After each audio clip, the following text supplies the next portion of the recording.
Hello friend, नमस्कार।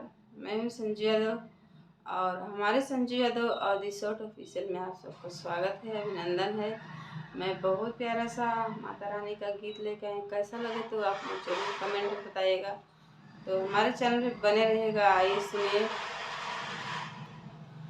पूर्वा पश्चिमा से आवेला सुगनवा, सुगनवा बैठै निमिया के डाढ़ रे सुगनवा, सुगनवा बैठै निमिया के डाढ़ रे सुगनवा।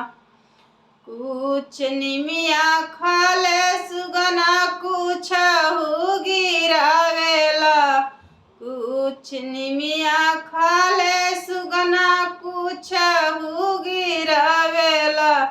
लचर लचर करई रे निमिया डड़िया, लचर लचर करेला निमिया डरिया।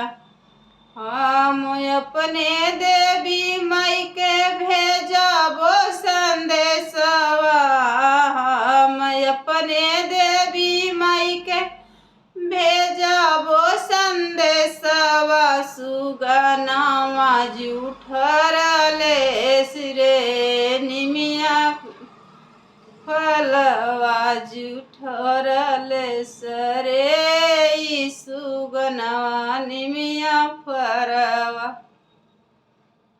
मनहि मुसकाली देवी माइया, हमारई पोसल हवे सुगनवा, हमारऊ पोसल हवे सुगनवा।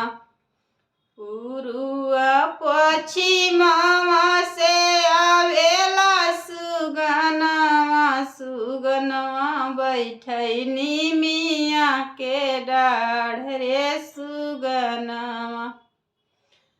पूर्वा पश्चिमा से आवेला सुगनवा, सुगनवा बैठै अढ़ौल के डारी रे सुगनवा।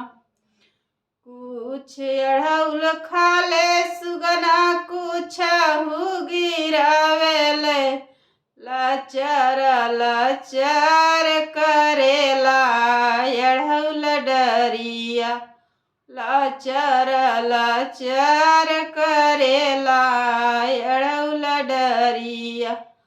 हम अपने देवी माई के नेवाता भेजबै, हम अपने देवी माई के भेजबो संदेशवा।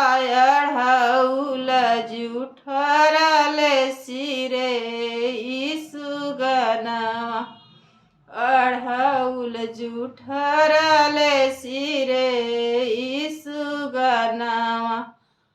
मनहि मुसकाली देवी माइया, हमारई जानल हवे सुगनवा, हमारई पोसल हवे सुगनवा।